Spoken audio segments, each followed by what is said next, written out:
Bersama kita ada Mas Syafiq Ali, aktivis 98. Kita mau bicara politik.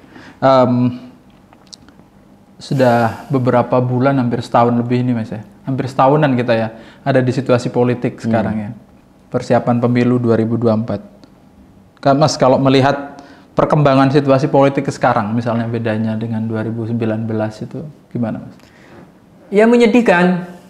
Karena Pak Jokowi yang kita dukung 2 kali untuk jadi pemerintahan sipil yang demokratis, yang peduli sama kemiskinan dan ketimpangan itu justru sekarang mendukung Prabowo, yang itu 2 kali berusaha kita kalahkan, dan kemudian merestui anaknya lewat jalur yang bermasalah untuk menjadi wakil presiden. Jadi kalau pertanyaannya menyedihkan. Menyedihkan, ya. Dan itu terjadi hanya hitungan bulan tanpa ada persiapan, nggak ada angin, nggak ada apa, terus tiba-tiba. Ya kita nggak pernah tahu apakah keputusan Pak Jokowi untuk menjadikan Gibran cawapres itu dipersiapkan jauh-jauh hari, atau itu karena dinamika situasi. Kita tidak pernah tahu, tetapi yang jelas bahwa itu keputusan yang menurut saya tidak etis dan bertentangan dengan semangat demokrasi. Dia menggunakan jalur yang keliru itu Mas ya. Oke, Pak Jokowi sekarang bagian dari Prabowo. Ya, Prabowo sebenarnya sudah kita kalahkan 2 kali kan Mas ya. Jadi nggak ada yang berat sebenarnya. 3 kali sebenarnya Prabowo kalah. Oh iya, 3 kali. Tahun 2009 ya. 2009. 3 kali. Tapi kalau bicara ke depan ini Mas Syafiq sekarang berada di barisannya Pak Ganjar dan Pak Mahfud. Ya.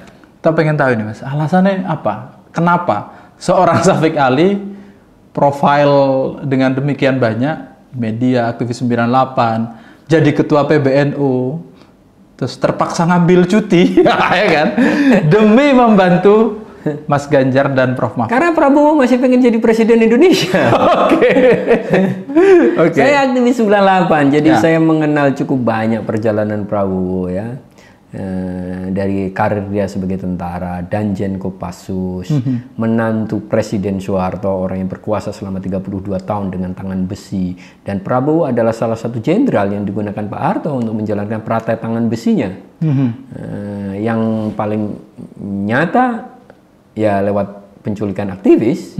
Bukan hanya penculikan ya, tapi itu di dalam juga ada penyiksaan dan pelenyapan nyawa orang, karena banyak 13 kurang lebih dari aktivis itu sampai sekarang hilang, nggak kembali. Padahal dari beberapa yang kembali itu mengatakan bahwa mereka sempat bertemu dengan beberapa orang ini yang sekarang hilang itu. Jadi kita menyaksikan bahwa saya aktivis 98 dan Prabowo itu menjadi bagian dari masa lalu yang bermasalah. Dia adalah orang yang juga terlibat dalam kejahatan politik dan kemanusiaan Orde Baru. Jadi semestinya dia ya harusnya dipensiunkan. Nah, tetapi kan ironisnya saya kira bahwa mekanisme politik kita memang tidak memungkinkan, sehingga Prabowo masih bisa bertanding. Dia bisa bikin partai 2008 karena memang dia punya kekayaan yang triliunan, menjadi cawapres, kemudian mencalonkan lagi 2014 dan 2019. Itu efek dari mekanisme politik kita yang memang ya tidak bisa menghalangi Prabowo. Karena Prabowo ini harusnya memang berhenti lewat mekanisme hukum, karena dia ini pada dasarnya pidana. Penculikan, penyiksaan, dan pelenyapan nyawa itu tindakan kejahatan, tindakan pidana. Nah, tetapi juga pernah saya bilang memang ya hukum kita itu masih compang-camping di sana-sini, sehingga banyak sekali orang yang bersalah melakukan kejahatan besar tetapi tidak dihukum. Maka itu yang disebut sebagai impunitas, kekebalan. Dan Prabowo sebagai orang jenderal yang masih powerful itu menikmati kekebalan itu, menikmati impunitas itu. Dan hasilnya ya sekarang dia masih bisa nyalon lagi untuk keempat kali. Dan itu yang mengganggu saya. Mengganggu saya, untuk saya kira memang ini orang yang harusnya pensiun dan harusnya mungkin pensiun di penjara menurut saya. Justru mencalonkan lagi jadi presiden, dan ironisnya adalah didukung oleh Jokowi di situ. Jadi itu mungkin driving force terbesar. Nah, yang kedua ya, saya cukup kenal dengan Pak Mahfud, kan, cukup lama, bahwa saya tahu Pak Mahfud orang yang bersih, orang yang cukup blak-blakan, ya, nggak basa-basi, orang yang berani, orang yang tegas, ya karena memang backgroundnya hukum, pernah jadi hakim konstitusi, dan relatif menurut saya mampu menjaga kepentingan-kepentingan pribadi dalam kekuasaan. Dan itu jadi saya punya penilaian seperti itu dari Pak Mahfud. Dan yang kedua ya, Pak Mahfud salah satu orang yang ya dulu dipercaya Gus Dur. Artinya udah ada screeningnya, dan nyampe akhir saya kira hubungan Pak Mahfud dengan Gus Dur baik. Mereka sama-sama orang yang saya kira punya komitmen untuk menjaga agar Indonesia tetap bersih dan maju. Okay. Mas Ganjar juga ya saya kenal, dan saya anggap dia dengan latar belakangnya yang juga aktivis, saya kira dia punya komitmen yang kuat terhadap demokrasi, terhadap keterbukaan gitu, dan terhadap orang kecil. Iya, dia juga punya pengalaman juga ya. Nah, ini menarik ini. Tetap kalau bicara aktivis 98 terus kemudian Prabowo, ini kan tidak lepas dengan masa lalunya Prabowo kan Mas ya. Isu itu selalu dianggap isu penculikan itu keluar 5 tahun sekali, dan dianggap tidak relevan sudah untuk dipertanyakan. Sampai pernah mengatakan ini tetap relevan. Ya tetap relevan seperti yang bilang gitu kan, keadilan yang belum pernah ditegakkan ya layak ditanyakan. Di situ kan nyawa yang dihilangkan itu layak dimintai pertanggungjawaban. Jadi sampai kapanpun pada dasarnya gitu loh, bahwa kemudian ini muncul 5 tahun itu bentuk upaya para korban agar sampai gitu loh, orang yang terlibat kejahatan HAM ini justru menjadi pemimpin. Ini adalah upaya yang bisa dilakukan itu cuma 5 tahun sekali itu, karena kita nggak bisa mendorong Prabowo itu diadili dan dipenjara. Di situ. Nah, kalau Prabowo itu bisa diadili dan dipenjara, kita nggak akan bicara tiap 5 tahun. Sudah. Tetapi karena hukum kita nggak mampu menyentuh Prabowo, karena dia masih powerful pengaruhnya, ya yang bisa kita lakukan adalah menghambat dia untuk tidak menjadi pemimpin kita semua. Iya, betul. Sampean bisa bayangkan kalau sampean punya di desa gitu ibaratnya ya, ada mantri atau pejabat desa yang kemudian pernah bunuh orang, pernah mukulin orang, pernah menyiksa orang gitu kan. Kemudian kan kita semua protes, akhirnya dia diberhentikan dari jabatan di desa tersebut. Tapi karena lobby-lobby, karena pengaruhnya, karena koneksinya, dia tidak dibawa ke pengadilan. Padahal apa yang dilakukan itu pidana, menyangkut keselamatan orang, nyawa orang.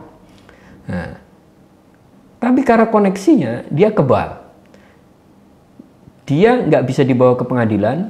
Dan kemudian selang berapa lama, karena orang ini pergi dari desa harus datang lagi karena dia punya duit banyak, kemudian datang dari sebelumnya itu cuma sekretaris desa atau apa, kemudian datang untuk mencalonkan kepala desa. Apa yang akan sampean lakukan? Ya sampean lakukan adalah berupaya agar orang ini tidak jadi kepala desa. Karena zaman dia sekretaris desa atau perangkat desa biasa aja, dia ini abuse. Dia ini menyalahgunakan kekuasaan. Bagaimana kalau dia diserai kekuasaannya lebih tinggi, yang tidak ada lagi orang di bawahnya, nggak ada yang bisa menghalangi. Saat dia berkuasa, ada hierarki yang di atasnya aja, dia tetap menyalahgunakan kekuasaannya. Ibaratnya begitu. Jadi bahwa kemudian banyak dari korban, orang-orang seperti saya dan teman-teman aktivis 98 yang bersuara tiap 5 tahun, ya itu kayak upaya terakhir yang bisa kita lakukan, karena hukum tidak berhasil menyentuhnya. Hukum tidak berhasil menyeret Prabowo ke pengadilan. Iya.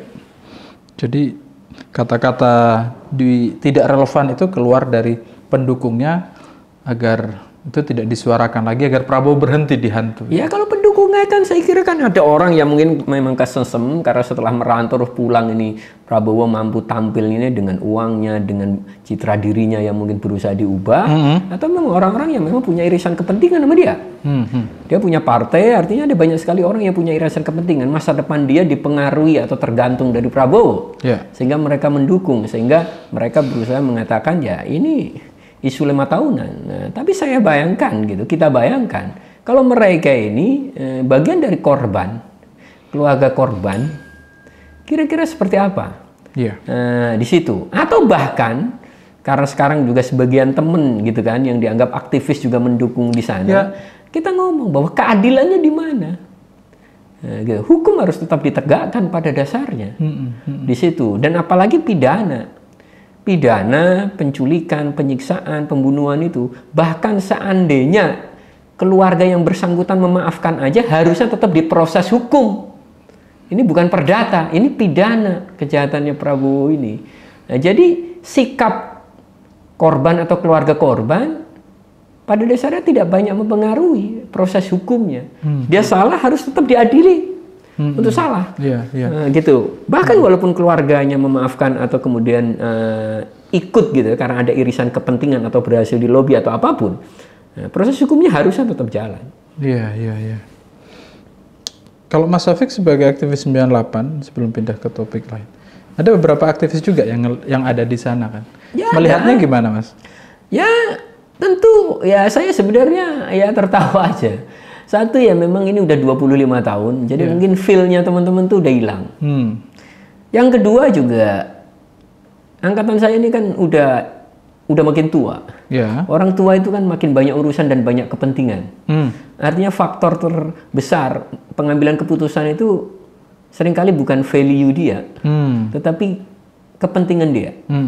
Apa yang bisa mengakomodasi atau yang bisa menjamin kepentingan dia itu terwujud. Nah, keputusannya akan ke situ. Nah, dan saya kira memang setelah 25 tahun feel-nya mungkin sudah berbeda.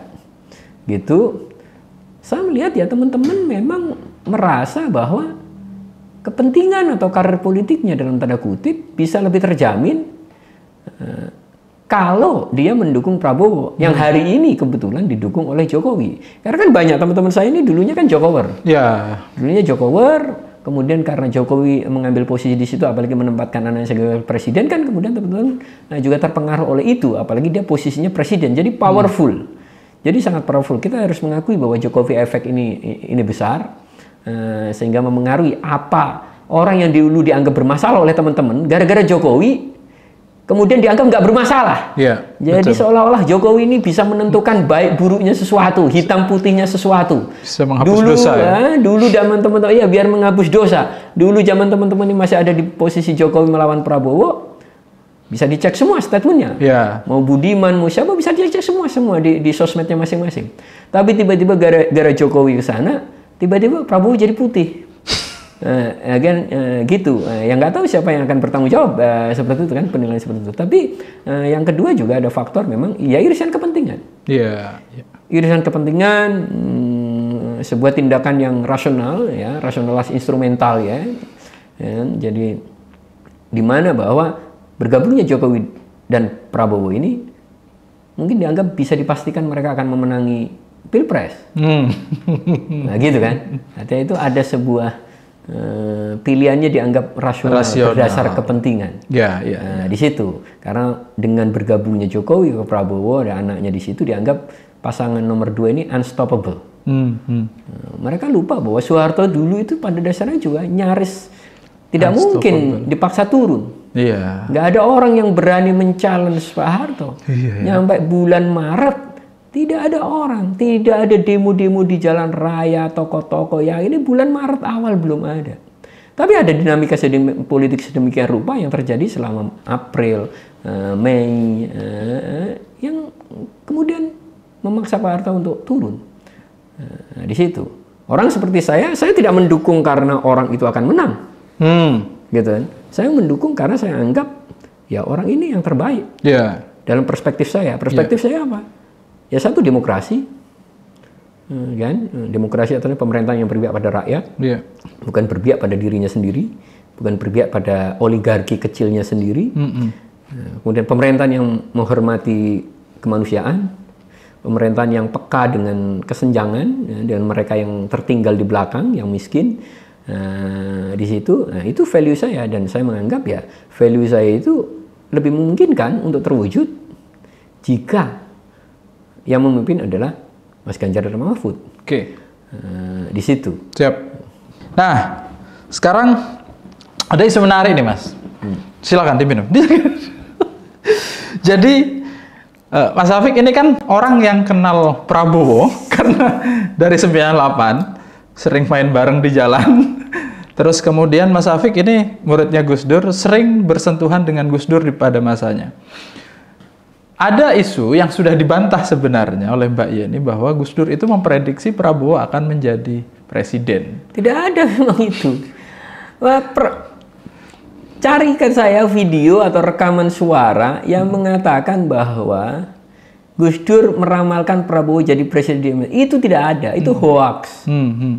Itu hoax. Tidak ada saksinya. Gitu. Satu-satunya ya yang pernah mengatakan itu Gus Irfan Yusuf di media. Tapi Gus Irfan ini Gerindra. Oke. Di situ. Saya tidak membayangkan bahwa Gus Dur ngomong hanya kepada satu orang untuk hal-hal seperti ini.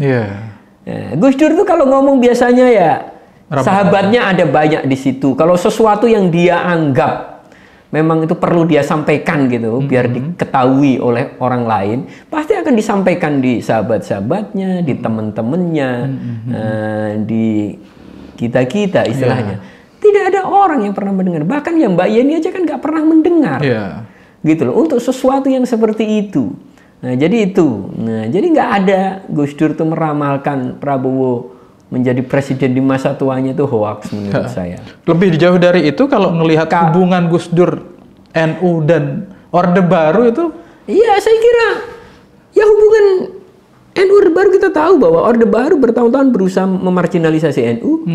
Berusaha merokalisir NU, bahkan Pak Harto juga berusaha mengoperasi agar Gus Dur tidak jadi ketua umum PBNU lagi di Cipasung, karena karena Gus Dur adalah ketua umum PBNU yang dianggap berani men-challenge Pak Harto. Di situ Pak Harto tidak nyaman. Sementara kan mungkin kalau banyak kiai yang lain kan tidak sevokal Gus Dur, tidak serevolusioner Gus Dur. Kita tahu bahwa kita di pesantren diajari untuk harmoni, untuk baik sama siapapun, untuk apa. Tapi kan kita tahu bahwa terhadap penguasa yang tiran itu jadinya kita kagok, karena memang kita nggak dididik untuk menentang, kita nggak dididik untuk melawan. Nah, Gus Dur kan berbeda. Gus Dur berbeda. Gus Dur men-challenge Pak Harto yang dianggap orang terkuat, dan makanya Gus Dur juga menjadi figur civil society paling kuat pada zaman itu dan dianggap paling berani. Di situ, dan kita tahu ya Pak Harto dengan tentara, TNI, Polri, Golkar benar-benar berusaha, saya kira, memarginalisasi NU. Saya kira siapapun yang membaca sejarah bagaimana pemilu tahun 71, kita akan tahu bagaimana represi, intimidasi tentara terhadap kiai-kiai NU di berbagai tempat. Di berbagai tempat, di Jawa Tengah, di Jawa Timur, saya kira ada banyak yang masih bisa cerita. Bahkan seorang kayak Gus Mus masih bisa bercerita tentang apa yang terjadi tahun 71. Di situ, dan itu di banyak tempat. Dan kita juga tahu bagaimana operasi yang disebut oleh Gus Dur sebagai operasi Naga Hijau, kemudian operasi Dukun Santet yang kemudian korbannya juga beberapa kiai kampung. Di situ, ya kita dari temuan, misal buku putihnya, ini kan melibatkan aparat. Pada dasarnya yang menjadi ninja atau menjadi apanya ini dicurigai, atau temuan terbesarnya kan mengarahnya ke aparat yang paling terlatih di Republik ini, dan semua orang tahu itu kelompok yang mana. Artinya dengan sejarah seperti ini, dan Gus Dur itu udah tahu Prabowo dari kecil karena mereka tetanggaan. Gitu loh. Karena tetanggaan di Matraman situ. Jadi pada dasarnya juga punya kenal. Dan saya juga kenal Gus Im ya. Saya kenal baik dengan Gus Im. Dan Gus Im itu pada dasarnya temenan sama Prabowo dari kecil. Di situ. Ya ibaratnya Gus Im aja kan. Gus Im itu temenan sama Prabowo dari kecil. Kalau memang Prabowo itu orang yang sangat oke jadi pemimpin, saya kira Gus Im itu menyuruh saya untuk mendukung Prabowo. Artinya persepsi saya tentang Prabowo itu akan bagus. Oke. Gitu loh. Selain dari pengetahuan saya sendiri, pengalaman saya sendiri. Ya. Tapi dari yang saya dengar, perspektif penilaian apa? Ya memang Prabowo bukan orang yang layak jadi pemimpin. Dia tidak stabil secara mental. Kita bisa menyaksikannya. Iya, betul. Gitu. Dia pada dasarnya adalah dari keluarga yang pinter. Pak Sumitro itu seorang profesor. Betul. Tetapi juga Prabowo bukan anak yang dibesarkan oleh bapaknya. Karena kasus politik yang menimpa bapaknya, gitu kan, Prof Sumitro, kemudian Prabowo memang harus dalam tanda kutip gitu kan, kemudian diungsikan ke luar negeri, disekolahkan ke luar negeri.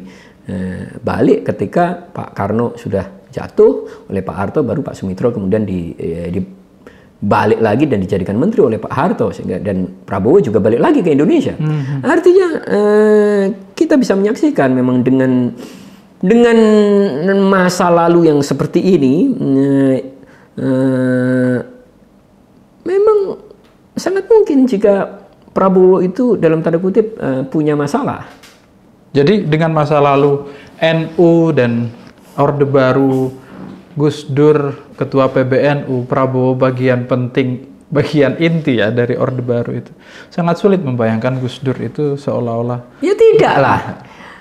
Saya kira kalau semua teman yang membaca tentang Prabowo, bagaimana statement Prabowo pernah berstatement mengejek Gus Dur. Mengejek Gus Dur. Sekarang kita malu karena presiden punya presiden buta. Gitu. Itu pernah keluar dari mulutnya Prabowo. Kemudian ada sumber juga mengatakan bahwa Prabowo menyiapkan sniper. 100 sniper. Ya, mau berapa tapi artinya dia punya intensi memang bahwa Gus Dur yang selalu men-challenge mertuanya Pak Harto waktu itu seolah layak dihabisi. Dan dari cara berpikir Prabowo memang mungkin dia sanggup membentuk tim mawar dan memerintahkan anak buahnya untuk menculik orang, menyiksa orang dan menghabisi orang. Artinya nalar bahwa ketika tidak suka sama orang dianggap mengancam kekuasaannya, kemudian orang itu dihabisi, itu kayak nalar yang mungkin lazim di kepalanya. Nalar yang mungkin lazim, yang memang mungkin sampai hari ini belum begitu terlihat. Karena apa? Karena Prabowo tidak berkuasa. Tapi bagaimana kalau dia memegang kekuasaan? Apakah seorang Jokowi misal ketika udah nggak jadi presiden mampu mengendalikannya? Saya tidak yakin. Saya nggak mau mempertaruhkan masa depan saya atau masa depan saya kira orang-orang ini kepada Jokowi gitu loh. Di akhir-akhir masa kekuasaannya aja dia tergelincir dan begitu terbuai untuk tetap memegang kekuasaan itu. Iya. Bahaya. Ya, kita bisa menyaksikan lah. Jokowi cara berkuasaannya kan relatif persuasif. Kalau ada masalah sama orang berusaha ditemui. Betul. Diajak makan, Prabowo 180 derajat berbeda. Prabowo bukan orang yang terbiasa mendatangi orang, ngajak berembuk, membujuk orang, persuasi. Tidak. Prabowo yang dalam sejarahnya dengan sekolah di Akmil dan kemudian jalan mulus sampai dia menjadi jenderal dan Kopassus, menantu presiden, Bang Koster, dan sampai dia dipecat itu. Dia orang yang terbiasa didatangi orang. Dia terbiasa didatangi orang. Di situ dia biasa memerintah orang, dia tidak biasa mendengarkan orang, gitu. Ibaratnya siapa lu nasihatin gue, istilahnya itu. Makanya dengan gaya kepemimpinan yang sangat berbeda, kita bertaruh besar. Jokowi bertaruh besar dengan mendukung Prabowo karena Prabowo punya karakter yang saya kira 180 derajat berbeda dari dia. Dan yang dipertaruhkan ini kita. Betul. Makanya saya sendiri ya, satu sisi saya tidak tahu apa pertimbangan banyak kiai mendukung Prabowo. Gitu, dengan kesejarahan nama NU yang tidak begitu baik. Dengan kesejarahan yang ya Prabowo pada dasarnya nggak pernah deket lah sama kiai-kiai gitulah. Di situ kan Prabowo datang ke kiai itu kan ketika dia udah bikin partai, artinya dia punya kepentingan dukungan elektoral. Di situ. Kalau Pak Mahfud kan bukan karena itu, memang backgroundnya dari sana.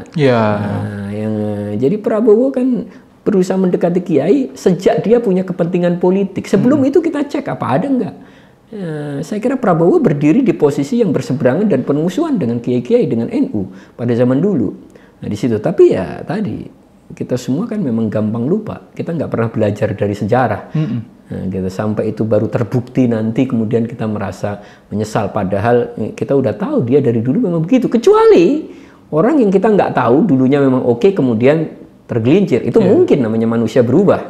Tetapi kalau orang yang kita udah tahu track recordnya buruk, gitu kan, represif, kejam, misal, kok tetap didukung, kan absurd. Selain saya kira ya, Prabowo ibarat kalau diajak tahlilan kan nggak bisa ngikuti ya. Gitu. Kulturnya berbeda ya. Kulturnya berbeda. Makanya saya nggak ngerti apa yang membuat sejumlah kiai misal mendukung Prabowo. Mungkin karena Pak pakai Jokowi. Argumentasi ke-NO-an, saya kira nggak kena. Pakai argumentasi kerakyatan, saya kira juga nggak kena. Apalagi pakai argumentasi misal demokrasi, gitu, juga lebih nggak kena. Nah, di situ. Iya. Oke. Sekarang posisinya intinya berada di membantu, itu alasan membantu Pak Ganjar dan Pak Mahfud ya. Selain Pak Ganjar, ya Pak Mahfud itu orang yang sangat bagus, terus Pak Ganjar juga punya pengalaman. Nah, ini saya mau tanya Mas, bagaimanapun kan Mas Syafiq ketua PBNU yang cuti. Artinya dengan background itu kan punya harapan ada perubahan, dampak positif dari kemenangan dari Pak Ganjar dan Pak Mahfud itu terhadap warga NU khususnya atau masyarakat secara umum ya. Apa sih Mas gambaran masa depan yang cukup menjanjikan terutama buat masyarakat NU deh kira-kira? Pada prinsipnya ya, kalau negara ini demokratis, ya. Terus yang kedua, kalau pemerintahan ini lebih bersih, dengan sendirinya akan membawa kebaikan pada masyarakat NU. Jadi pada dasarnya kita ini, kalau Indonesia itu memang lebih baik, lebih demokratis, dan lebih bersih, itu orang Indonesia secara umum dan orang NU yang mungkin hampir separuhnya orang di Indonesia itu juga akan mendapatkan kemanfaatan. Kita bisa saksikan. Sejak Pak Harto jatuh, anak-anak muda NU yang bisa kuliah itu kan banyak sekali. Banyak Mas. Gitu loh. Kenapa? Karena ada mobilitas ekonomi. Dulu ekonomi dikuasai oleh kroni cendana. Gitu loh. Kroni cendana. Bahkan anggota Golkar aja yang nggak kroni cendana aja mungkin nggak kaya-kaya banget. Tapi hanya menjadi sekrup aja. Menjadi mesin politik dan penindasnya Orde Baru aja. Tetapi sejak reformasi, kita menyaksikan mobilitas vertikal itu terjadi di banyak sekali masyarakat, termasuk masyarakat NU. Iya, betul. Iya kan? Setuju. Zaman saya satu kampung, satu RT yang kuliah cuma saya sama satu anaknya orang yang paling kaya di kampung saya. Sekarang adik-adik saya, yang generasi adik-adik saya yang paling banyak sekali yang bisa kuliah. Artinya kan ada mobilitas vertikal secara ekonomi, secara pendidikan. Betul. Nah, artinya ada distribusi.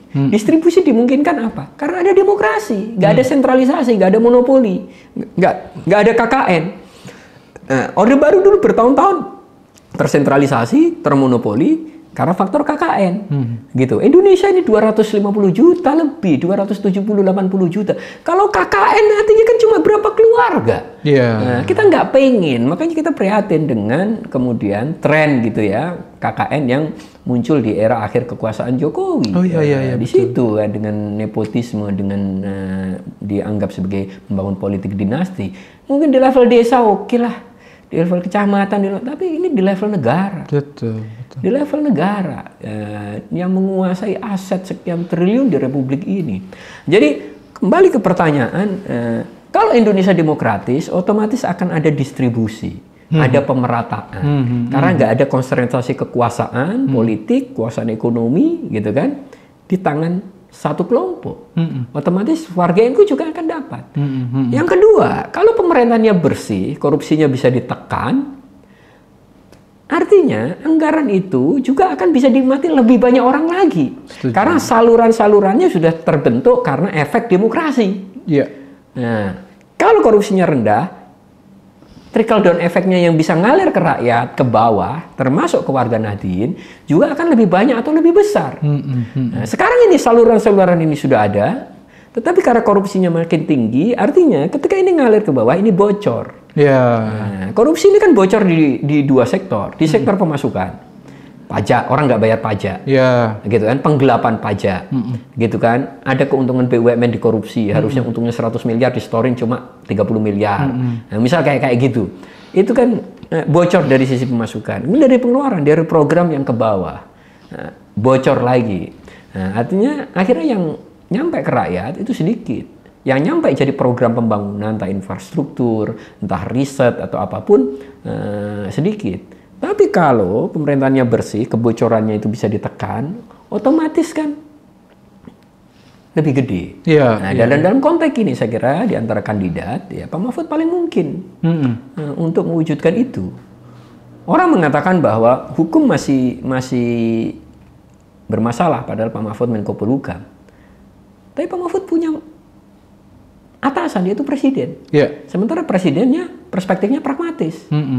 Presidennya pokoknya kepentingannya mendatangkan investasi, apa yang dianggap menghambat investasi dibatasi, dilonggarin. Undang-undang Cipta Kerja dibuat, KPK dilemahkan, semua demi memuluskan investasi. Ada investasi dari orang kaya dalam negeri, ada investasi dari asing. Yang dalam negeri mungkin yang bermasalah, mungkin KPK-nya dilonggarin. Di situ. Yang penting kepentingannya investasinya masuk. Ternyata KPK udah dibonsai, investasi dari dalam negeri nggak masuk-masuk juga. Karena juga orang-orang super kaya itu juga nggak bodoh, gitu kan? Mereka lebih pinter di situ. Sama undang-undang Cipta Kerja udah sedemikian rupa, konsesinya sampai 100 tahun lebih misalnya. Tetapi itu juga foreign investment kan nggak lantas besar, bergelombang masuk ke kita. Di situ. Artinya bahwa Pak Mahfud, saya kenal beliau, saya tahu dia punya komitmen besar untuk menjaga diri dari konflik of interest, untuk memastikan hukum ini. Tetapi bahwa visi presiden yang di atasnya berbeda. Di situ. Itu yang membuat sejumlah masalah hukum yang terjadi selama beberapa tahun terakhir.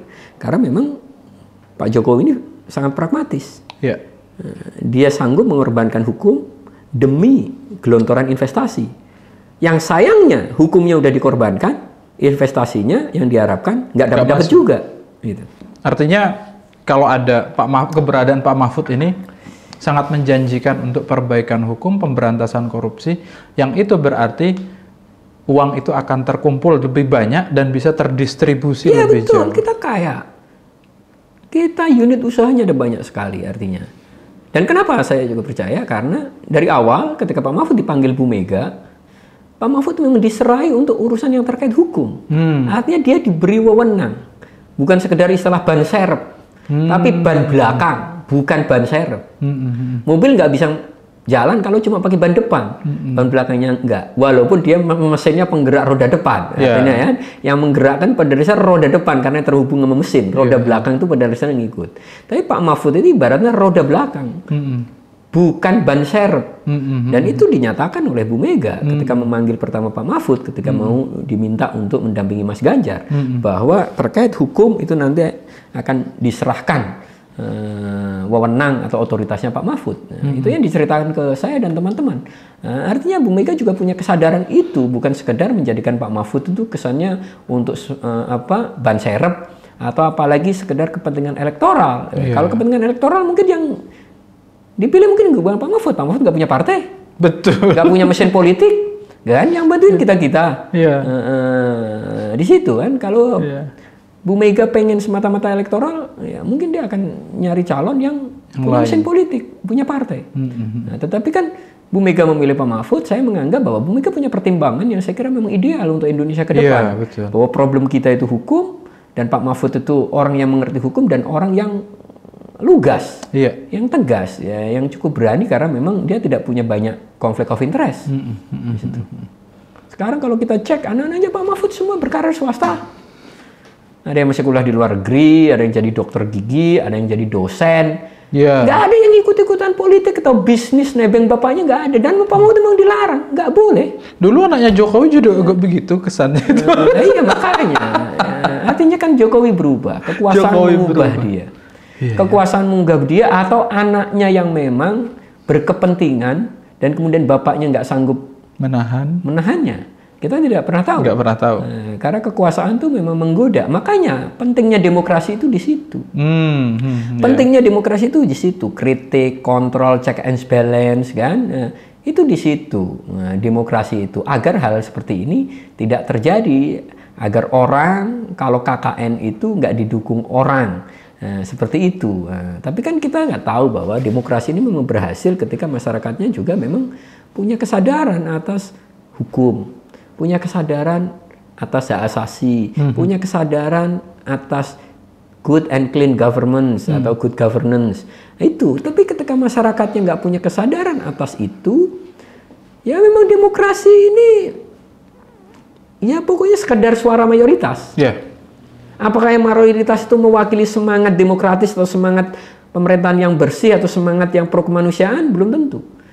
Kita tahu di Amerika, demokrasi melahirkan Donald Trump yang membuat sentimen terhadap minoritas menguat, ya, mayoritas kulit putih, kemudian sentimen terhadap Muslim, terhadap Asia, terhadap Hispanik menguat. Betul. Di India demokrasi melahirkan Modi, di mana yang membuat sayap kanan Hindu menguat. Nah, jadi ketika masyarakatnya memang tidak pemahaman terhadap hak asasi manusia, terhadap kemanusiaan, terhadap hukum, terhadap good governance and clean government, ya memang jadinya akan seperti itu.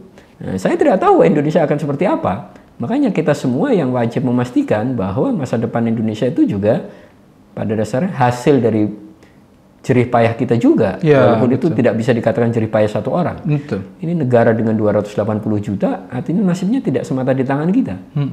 Ya. Oke, sementara ini kita menangkan Pak Ganjar Mahfud dulu, Mas ya. Iya, saya kira wajib.